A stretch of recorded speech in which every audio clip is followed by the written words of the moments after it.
Good afternoon and welcome to today's lunch break with the Rabbi. Today we're a bit late, as you can see, and as we missed a few days, just give us a second here, there we go. And we have missed a few days, I'm sure you noticed, or if you didn't, I hope you did. So therefore, just a little bit hectic these days, as we know that school is finishing and all the different graduations and wonderful celebrations, so it's missing for good reasons. And next week also might be a little rocky, so I don't know if we'll have it every day, but we'll have it as often as possible. Going back to this week's Torah reading, a little bit of review of where we're at. This week's Torah reading begins with the laws of the red heifer, and the Torah uses the terminology, Zois Chukas HaTorah, this is the law, a statute in the Torah. This week's Torah reading also covers a few variety of subjects, which maybe we will get to in the length of time, of different subjects of why Moses and Aaron were punished not to enter the land of Israel. He speaks about Miriam's passing, Aaron's passing, and other details which are mentioned in this week's Torah reading, which can be subjects and classes and courses on its own. But I want to focus this week, and especially right before Shabbat, on one particular subject, which is the beginning of this week's Torah reading. As you know, the Torah is split up into three different kinds of mitzvot. There's a mitzvah which is logical, which is called mishpatim, that even if God forbid the Torah wouldn't have been given, we would still have to keep the Torah and keep those laws. And we know those laws, for example, not to kill, not to steal. Then there are mitzvahs which we do as a testimony to something that happened. For example, Shabbat, Passover, and things of that nature. And then there are mitzvahs that we do, which we only do because God told us to, which is called chukim. There is no logic behind it. There's no way we can ever understand it. We do it simply because that's what God told us to do. One of those examples is the law of kosher, law of purity and impurity. And in this week's Torah reading begins with that word, Zos Chukat HaTorah. These are the statutes of the Torah. And what does the law tell us about? The law tells us about that if a person becomes impure by touching a dead body, he then has come in contact with death, so to speak. And that causes him to be impure for 7 days. And the only way he can become pure is if he's sprinkled with the ash and the mixture of the potion, which was the ash of the red heifer, together with spring water, mixed together, sprinkled in him twice in a week, and only then does he become pure. The Talmud says something very interesting. That when God told Moses these laws, Moses was dumbfounded. He said, how is it possible? He didn't understand it. He said, this law is beyond me. So what does God come along and say? Zois Chukas HaTorah, this. We know that whenever it says the word Zois, this, that means God was showing him a particular item. He was explaining it in more detail. A, what was Moses' quandary? B, what was Moses' explanation? What didn't he understand beforehand, and what does he understand now? Or did he ever understand it? King Solomon said, out of all his great wisdom, the only thing he couldn't understand was the law of the red heifer. It is a law beyond rationale. But what was God telling us here? If it's beyond rationale, what are we discussing? And why was Moses surprised he couldn't understand it? And over here, Moses' quandary was as follows. When it comes to the concept of death, cessation of life, the purpose of all being, Moses understood, as he saw the mistake of the Meraglim, of the spies, he saw the mistake of Korach. He recognized that the proof in the pudding is the action, the activity that we do. There is nothing more alive than a Jew who is observant of the doing the Torah and mitzvot, connecting to God. As we know, V'atem hadvekim, and you cleave to God, and only then are you called life. One can live his life, seemingly a materialistic life, all their life, hundreds of years, but have they truly lived? But over here, Torah is coming to tell us that Moses' quandary was that when you come to the cessation of life, when it comes to death, and the person encounters death, what does God say? Sprinkle the red heifer. How does the red heifer reconcile death? Death is tragic.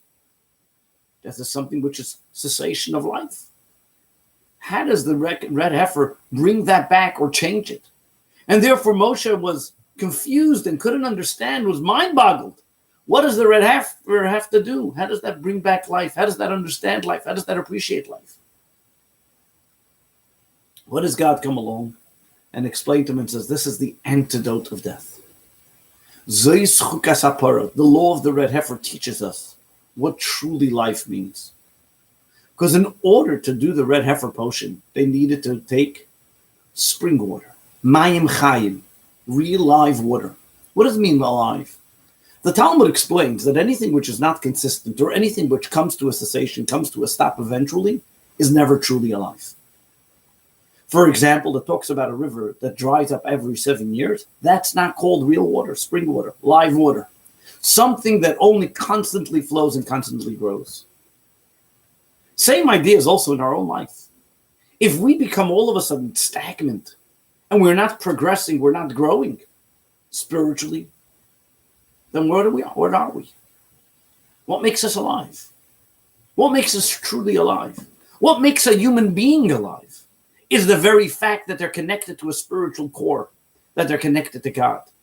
Our only true life is because we're connected to something that's eternal, because everything else is just transient. Everything else comes and goes. And that is true. Our body comes into this world for a limited amount of time and then goes back to where it came from. From earth you come and from earth you return. However, the Torah tells us, how then do we bring back the life? How then do we purify ourselves from this type of cessation of life? How do we get connected to life again? Is by a law which is beyond logic.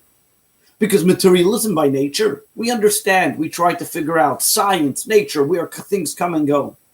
But once you connect to God in a way of chukah, the word chukah doesn't only mean statue, but engraved, that you permeate godliness within yourself, that you and God become one, then you're truly alive. These are the statutes of the Torah. That when you take the red heifer, and this is what God showed him, you take the blood of the red heifer, the ash of the red heifer. What's the concept of ash? Ash is taking the material thing and you burn it, and all that's left is its substance. All left is the ash from it. That means anything materialistic or the fanfare of it is completely destroyed, and whatever's left is just the minuscule part, the least about possible.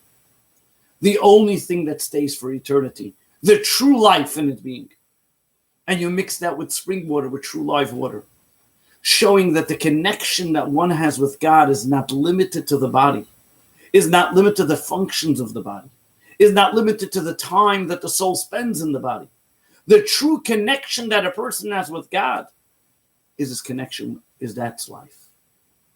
That is the true life that one has. And that life never stops. That life never dies.